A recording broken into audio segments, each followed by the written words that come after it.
Einen wunderschönen guten Tag und herzlich willkommen zum heutigen Infobreak Kapitalmarkt Update. Der Euro, der lässt seine Muskeln spielen. Nicht nur gegen den US-Dollar, sondern auch handelsgewichtet. Die Notenbanken werden diese Woche ebenfalls zeigen, was in ihnen steckt.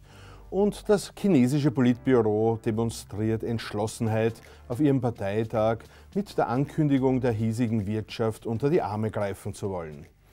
Rundum also ein homogenes Bild an Kraft und Stärke an diesen Sommertagen 2023.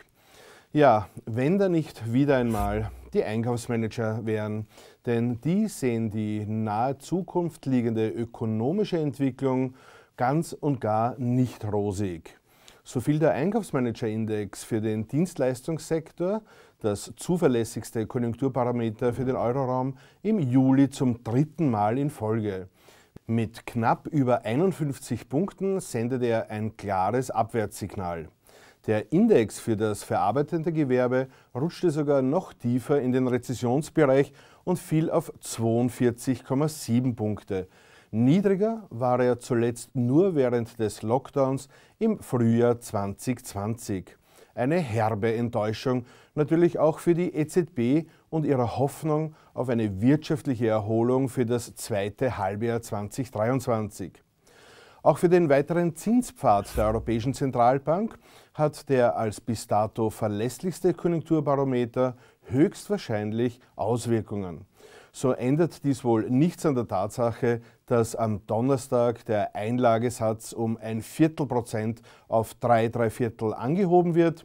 Sehr wohl aber sprechen die extrem schwachen Vorlaufindikatoren gegen eine weitere Anhebung der Leitzinsen durch die EZB auf ihrer nächsten Sitzung im September diesen Jahres.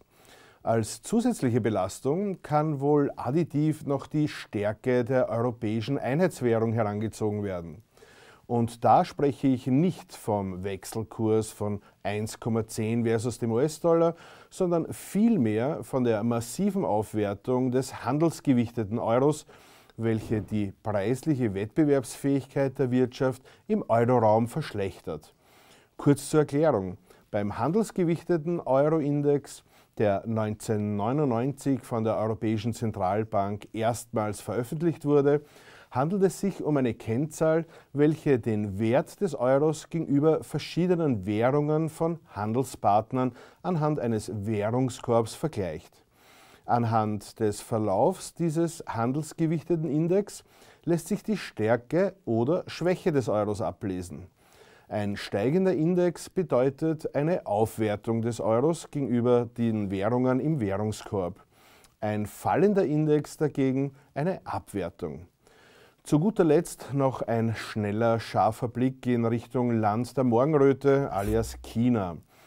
Nachlassende globale Konjunkturdynamik, nachlassender Stimulus seitens der chinesischen Regierung, der Handelsstreit mit den Vereinigten Staaten und letztendlich Probleme am chinesischen Immobiliensektor sind bzw. waren der Faktor für eine doch deutlich verringerte Wirtschaftsleistung Chinas. Ein Wachstum für 2023 bzw. 2024 von 4,5 bis 5,5% muten dabei Erinnerungen an vergangenen Wachstumszeiten fast schon rezessionär an.